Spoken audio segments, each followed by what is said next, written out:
Welcome to this explainer on the Norwegian Education System. Today, we're going to demystify how one of the world's most fascinating social democracies approaches the whole concept of lifelong learning. We aren't just looking at traditional classrooms here. We're exploring an entire societal philosophy, one that starts right in toddlerhood and extends all the way into adulthood. Okay, let's dive into this. Picture this for a second. An education system where kids simply don't wear school uniforms, where holding a student back to repeat a school year just doesn't happen. A system with a strict ban on corporal punishment and, perhaps most shockingly, absolutely no grading until the 8th grade. It sounds radically different from what a lot of us grew up with, doesn't it? And that brings us to this massive number right here, 13. You see, all children in Norway have a fundamental right to 13 years of free compulsory education. This journey officially kicks off in August of the year they turn 6. It is just a massive scale of public commitment to make sure every single citizen starts off on an equal footing. So here's our roadmap for today. We'll start with the core values of Norwegian education, map the journey from kindergarten to lower secondary, explore the parent-teacher partnership, look at choices in upper secondary, lifelong learning for adults, and finally, mastering the Norwegian language. So rest assured, we're covering everything from early childhood all the way to integration options for expats. Section 1. Core Values of Norwegian Education. The historical foundation of this system actually traces its roots all the way back to the 18th century, when the state first started paying for schooling purely to teach Christianity. Today, obviously, it has evolved into a very modern framework. The Modern Kindergarten Act and the national curricula, which are formally adopted by the Storting, the Norwegian parliament, promote a Christian and humanist heritage. We're talking about core principles like charity, forgiveness, equality, solidarity, and democracy. And right alongside that, there is a very strict mandate to actively combat all forms of discrimination. Section 2, kindergarten to lower secondary. Moving right into the early years, students work heavily in collaborative groups. And importantly, children with special needs are fully integrated into their local public schools to ensure equal rights. Let's visually map out this chronological journey. It begins with kindergarten for ages 1 to 5. Then comes primary school, which is grades 1 through 7. After that, kids enter lower secondary for grades 8 to 10. And finally, they move on to upper secondary, typically spanning ages 16 to 19. Zooming in on the start of that journey, kindergartens in Norway are heavily focused on play and social skills. Now, running these is expensive, but municipalities heavily subsidize the costs. The Storting sets maximum price caps, and they offer reduced charges for low-income families, sibling discounts, and even provide free interpreters for non-Norwegian-speaking parents so they can be fully involved. As students transition into standard schooling, public education is the overwhelming norm.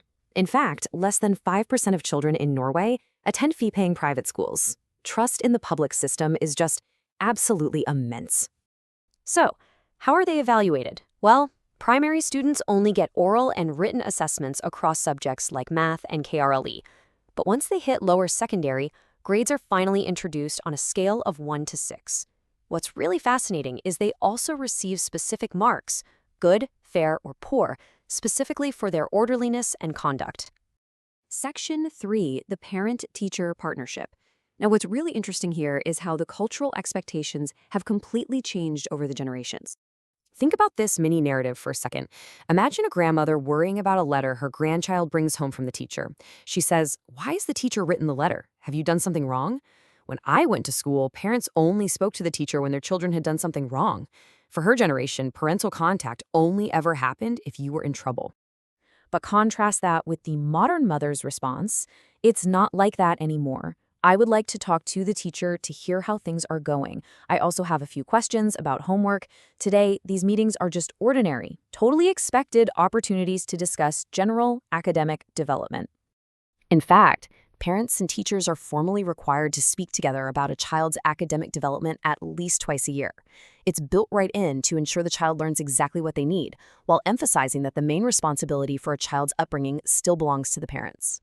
Section 4, choices in upper secondary. This is the teenage crossroads, because while students absolutely have the right to upper secondary education, they do have to apply online before March 1st, and this is where those 10th grade marks actually matter for admission. Basically, students are comparing 3 public paths. The vocational program offers practical education that ends in a highly respected craft certificate, perfect for jobs like carpentry, hairdressing, or health work, versus the general studies program, which is a theoretical education designed specifically for those aiming for university or college admission. Section 5. Lifelong Learning for Adults. So the crucial point is that as technology completely changes the labor market, Norway heavily supports lifelong learning to keep everyone's workforce skills up to date. The adult options are incredibly robust. We're talking free preparatory education, free upper secondary education for anyone 25 and older. To actually afford living while studying, you can get grants and loans from the State Educational Loan Fund. Plus, HKDR provides official recognition of foreign qualifications, and they offer official assessments of your prior uncertified work experience to speed up the process. Section 6. Mastering the Norwegian Language. And this brilliantly illustrates the final piece of the integration puzzle. Mastering the Norwegian language is absolutely vital to foster community and make integration easier. The language progression works through standard levels, A1, A2, B1, and B2. The tuition has to be completed within a maximum 3-year timeline, or just 18 months for folks who already have a higher education background. And it all culminates in a documented language test. But systematic language courses are only half the battle. They strongly encourage active daily practice in natural settings. Listening to people on the bus, chatting at the store, speaking with kindergarten staff, or engaging in a workplace language placement, these are perfect, real-world supplements to formal classes. Which brings us to our final thought today. The Norwegian system operates on the belief that an educated population is the worst enemy of a dictatorship. So thinking about this massive 13-year commitment Norway makes, if democracy truly depends on an informed population, how does your own country's education system measure up? Does it create the informed population required for a true democracy? Something to think about. Thank you so much for joining this explainer, and keep learning.